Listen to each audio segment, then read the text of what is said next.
there are just things, again, that the New Testament writers are accused of just fabricating. That, sorry, it just doesn't work. So if the atheist online or in your Facebook group or whatever, is giving you this argument, you need to throw a few of these passages at him and say, well, lo and behold, guess who else fabricated that? Somebody who lived 200 years earlier.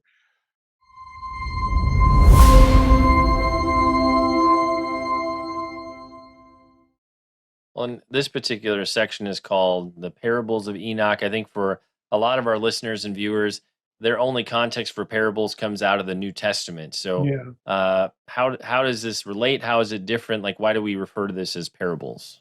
Yeah, if we look at, Enoch, let's just say that the first 2 volumes of the commentary, the first 36 chapters are known as the Book of the Watchers.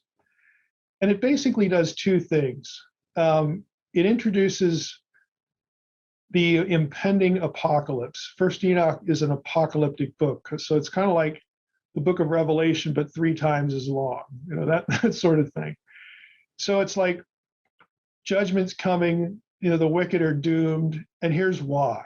Okay, so the first 36 chapters trace a lot of the proliferation of human depravity back to the Genesis 6, 1 through 4, the sons of God, daughters of men episode, and some related, things as well.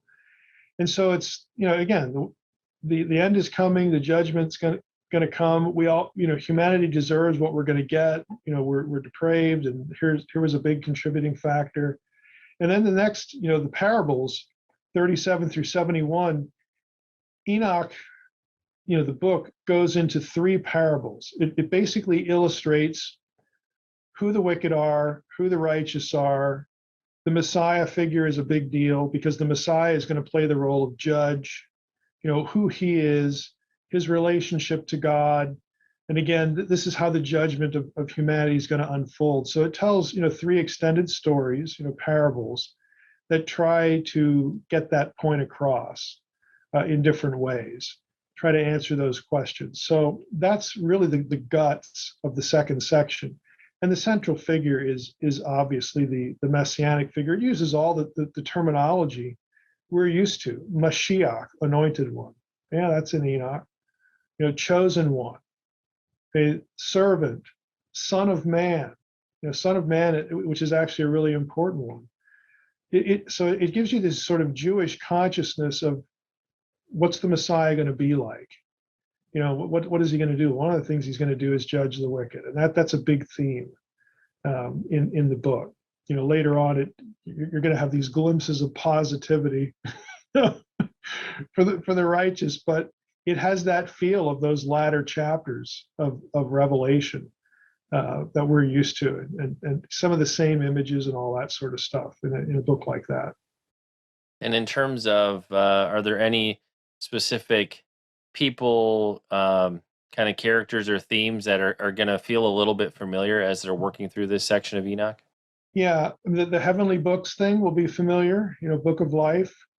There's going to be some Edenic imagery. Again, the messianic titles are kind of obvious in this.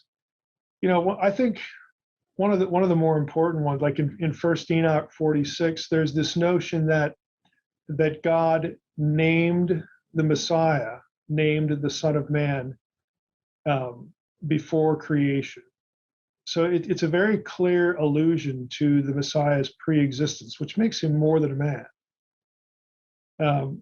So it taps into Daniel 7 a lot, which is a very familiar passage to Christian readers. And of course, Revelation repurposes Daniel 7, really Daniel 7, 8, really Daniel 7 through 12, all over the place. So a lot of that language is going to be familiar too. But apologetically, in terms of a defense of what's going on in the New Testament, there are just things, again, that the New Testament writers are accused of just fabricating. That, sorry, it just doesn't work. So if the atheist online or in your Facebook group or whatever, is giving you this argument, you need to throw a few of these passages at him and say, well, lo and behold, guess who else fabricated that? Somebody who lived 200 years earlier. It just doesn't make much sense. But all that stuff's going to be familiar. Now, there's a big difference too.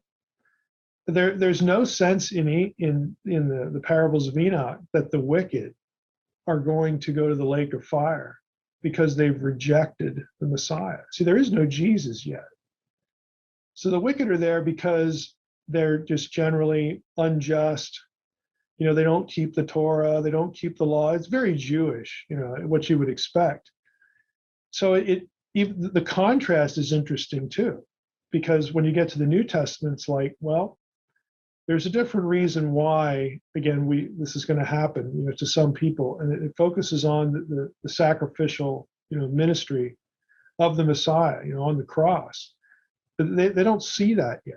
They see the judgment, they see even the Gentile redemption, they see all that kind of stuff, the mercy for the Gentiles, but there's no atoning work for the Messiah here. But the rest of the profile, you'll see there.